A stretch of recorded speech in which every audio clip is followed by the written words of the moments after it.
Now, your efforts to try to diversify your institution, I've heard you say were controversial, and there had to be people who said, this is just awful. We're going to lose the character of this school and everything about it's going to change, and an institution that we treasure and value is going to be irrevocably changed in ways we don't like. I know I asked you earlier how you reassure people who have these views, but you expected, I'm sure, this kind of opposition. Yeah. And how do you reassure them?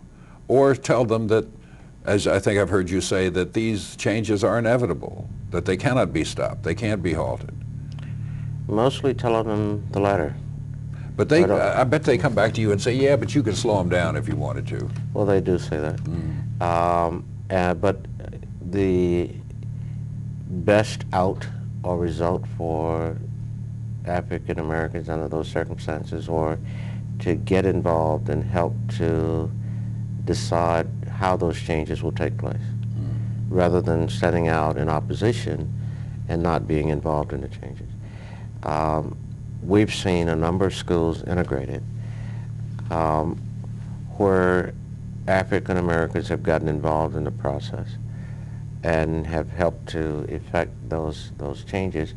The results have been much better for African Americans. And so what I argue, at least, is that these changes are inevitable. They're going to take place. But if you get involved now and help to map out how those changes will take place, you can help decide the most advantageous position for African Americans with these changes. And whether I convince anybody of that is debatable, but I think it's the best result. That leads naturally into another kind of discussion, race consciousness.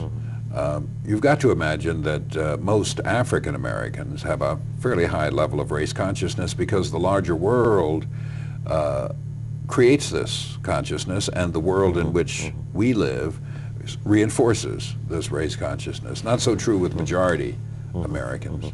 But how much can you say has race consciousness played in the development of your life and career? How much has the consciousness that you belong to this race and that this race occupies quite often an inferior position and has a history of struggle? What has this meant to you? Well, it is an important factor in my life and in my work. I don't think that we can really help our people without talking about race. I can't point out that one sees too much injustice against black people unless I'm talking about black people, and unless I'm pointing toward the group that is adversely affected, and that requires a discussion or an emphasis on race. And I don't think one can effect a change or the kind of solution that I think is necessary without employing race in the remedy. So I'd be the first to concede that one has to consider race, and race has to be a primary factor in our lives, in the determination of violations and in the remedy that we employ. And it probably will continue to be as long as we have this major emphasis on race in this country. What I am suggesting about the integrated society, I think, is what I would hope would occur in the long run. But I don't expect it to occur overnight either. And in the meantime, I think we got to employ race. There are increasing numbers of people who say, some in quite prominent positions, who say, you know, the very fact that you keep bringing this problem up drives us further apart rather than brings us together. If you would only stop talking about race all the time, we'd be so much better off because we could put this problem behind us. What do you say to those people? Well, you know, it would be great, but we all have seen too much return to the old ways of doing things when we talk about race-neutral approaches. I watch now as the court and the general public talk about approaching matters in a race-neutral way. And the same group being the first to condone continued disadvantage of black people, for example. And sure, they get upset when one points out the differences based on race, but that's a fact, and they ought to be appreciative of that, people pointing that out. I watched this last election and saw several African American candidates defeated by a white candidate.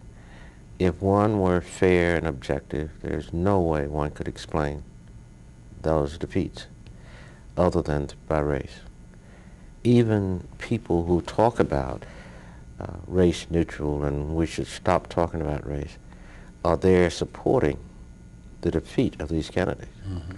And I'm not one to stand back and condone those practices and be happy. I will point out that race was a major factor, and they engaged in that kind of racial practice, and I think it's deplorable. I watched our Chief Justice of North Carolina defeated in an election in North Carolina, and there's no way to explain that. And I don't care who wants to talk about it, other than by race.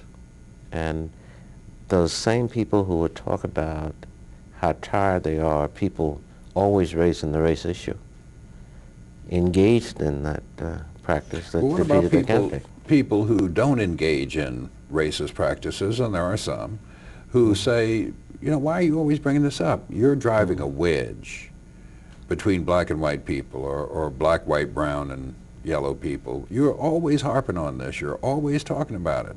We need to forget about it. That's what will solve these problems. Let's treat each other just as people. Stop talking about this all the time. Well, I've been involved in this area for 50 years. And I don't believe, from my experiences and my reading, that we can just ignore the problem. It's there, it happens, and we got to point it out wherever we see it. And I think we are doing more and more of that. And I don't agree that the problem will just go away if we ignore it. It doesn't happen, isn't going to happen in America. And race has been and will be a pervasive factor in our lives.